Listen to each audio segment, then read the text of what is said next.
Hello friends, welcome to Meena's life style. இன்றைக்கி நம்ம சேனலில் என்ன வீடியோ பார்க்க போகிறோம்னு பார்த்தீங்கன்னா, கோதுமை மாவு வச்சு ஒரு மைல்டான ஸ்வீட்டோடு இருக்கக்கூடிய சூப்பரான ஒரு ஸ்வீட் ரெசிபி தாங்க பார்க்க போகிறோம். இது வந்து ரொம்ப சுலபமாக பண்ணி முடிச்சிடலாம். எப்படி பண்ணுறதுன்னு சொல்லி பார்க்கலாம் வாங்க. இது வந்து சட்டுன்னு ஒரு 5 நிமிஷத்தில் வந்து செஞ்சிடலாங்க. இப்போ இந்த ரெசிபி பண்ணுறதுக்கு இந்த கப்பால் 1 கப் அளவு நான் கோதுமை மாவு எடுத்துக்கிறேன். இது வந்து அரை கப்போட கொஞ்சம் அதிகமாக இருக்கும், 3/4 கப்புக்கு கொஞ்சம் குறைவாக இருக்கும். இப்போ இது ஃபுல்லாக மாவு எடுத்துகிட்டு இதில் சேர்த்துக்கிறேங்க. இதில் குறைஞ்சது 15 அளவுக்கு வந்து அந்த ஸ்வீட் வந்து நம்மளுக்கு கிடைக்குங்க.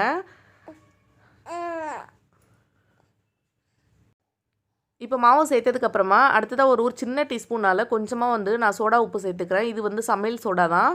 நீங்கள் இதுக்கு பதிலாக பேக்கிங் சோடா கூட சேர்த்துக்கலாம். அடுத்ததாக வந்து ஒரு பிஞ்ச் அளவு சால்ட்டு சேர்த்துக்கலாம்.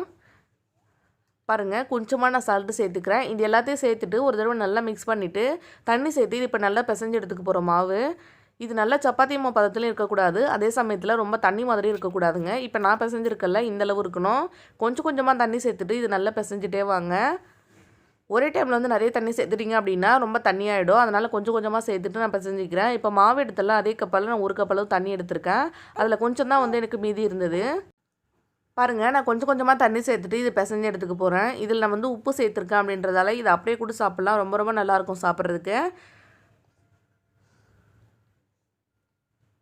நான் எடுத்திருந்த தண்ணி வந்து கிட்டத்தட்ட காலியாகிடுச்சு பாருங்கள். இதில் வந்து கொஞ்சம் தான் வந்து மீந்தது, சரியாக இருந்தது. நீங்கள் எந்த கப்பில் மாவு எடுக்கிறீங்களோ அதே கப்பில் கூட தண்ணி எடுத்துக்கலாம். இப்போ இது சரியாக இருக்குன்னு நினைக்கிறேன். இதை விட இன்னும் கொஞ்சமாக தண்ணி சேர்த்துட்டேன் அப்படின்னா சரியாயிடும். அவ்வளோதான். இப்போ சேர்த்துட்டு மிக்ஸ் பண்ணிக்கிறேன். மாவு வந்து இந்த பதத்தில் இருக்கணும். இது சரியாக இருக்குங்க. கிள்ளி போடுறதுக்கு ஈஸியாக வரணும், அந்த மாதிரி இருக்கணும். இப்போ மாவு ரெடி ஆகிடுச்சு. அடுத்ததாக வந்து நல்லா சூடாக இருக்க எண்ணெயில் போட்டு இது நம்ம பொரிச்சு எடுத்துக்க போகிறோம். எண்ணெய் வந்து நல்லா சூடாக இருக்குது, அதில் வந்து போட்டு பொரிச்சு எடுத்துக்கோங்க. சின்ன சின்ன உருண்டைகளாக போட்டிங்க அப்படின்னாலே அது நல்லா வந்து பெருசாக உப்பி வரும். இது பாருங்கள், நான் போடும்போது சின்னதாக தான் போடுறேன். அது வந்து இன்னுமே நல்லா பெருசாக சூப்பராக வந்து வருது. இது வந்து இப்போ திருப்பி போட்டுட்டு 2 சைடுமே நல்லா வேக வச்சு எடுத்துக்கலாம். இது ஒரு சைடு நல்லா வெந்ததுக்கப்புறமா நான் இன்னொரு சைடு திருப்பி விட்டுறேன். அந்த சைடுமே இப்போ நல்லா வெந்துடுச்சு. அவ்வளோதான். 2 சைடு வெந்ததுக்கப்புறமா இது வெளியில் எடுத்துடலாம். இது வந்து ரொம்ப வந்து சாஃப்டாக சாப்பிட்றதுக்கு வந்து ரொம்ப சூப்பராக இருக்கும். இது இப்படியே கூட சாப்பிட்லாம், நம்ம உப்பு சேர்த்துருக்கிறதால.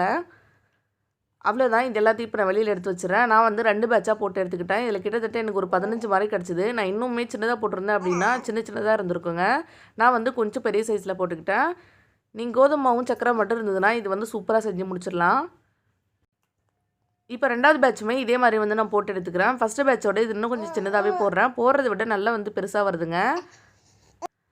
இப்போ நம்ம பொரிச்சு வச்சுருக்க எல்லா உருண்டைகளும் நான் வந்து சக்கரை கொஞ்சம் பொடி பண்ணி வச்சுருக்கேன். அதில் போட்டு இந்த மாதிரி புரட்டி எடுத்துக்க போகிறேன். இது வந்து ஒரு மைல்டான ஸ்வீட்டோட சாப்பிட்றதுக்கு ரொம்ப ரொம்ப நல்லாயிருக்கும். நீங்கள் இந்த மாதிரி வந்து குழந்தைங்களுக்கு செஞ்சு கொடுக்கலாம். இது வந்து ஸ்வீட் நிறையா இருக்காது, அதனால் வந்து ரொம்ப நல்லாயிருக்கும். அவ்வளோதான். இது எல்லாத்தையும் இந்த மாதிரி போட்டு புரட்டி எடுத்ததுக்கப்புறமா சூப்பராக ரெடி ஆகிடும்.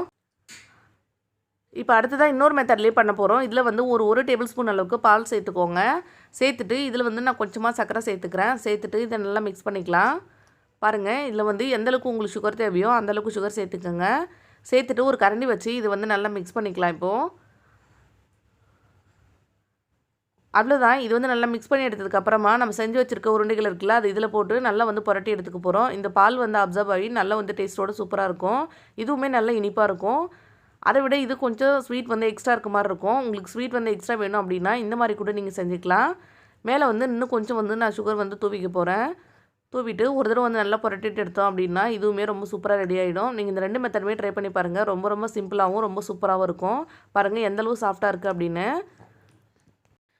இந்த ரெசிபியை நீங்களும் உங்கள் வீட்டில் செஞ்சு ட்ரை பண்ணி பாருங்கள். எப்படி வந்ததுன்னு சொல்லி என் கூட மறக்காமல் கமெண்ட்டில் ஷேர் பண்ணிக்கோங்க. அடுத்த ஒரு இன்ட்ரெஸ்டிங்கான வீடியோவில் பார்க்கலாம் ஃப்ரெண்ட்ஸ். அது வரைக்கும் பை. தேங்க்யூ. தேங்க்ஸ் ஃபார் வாட்சிங்.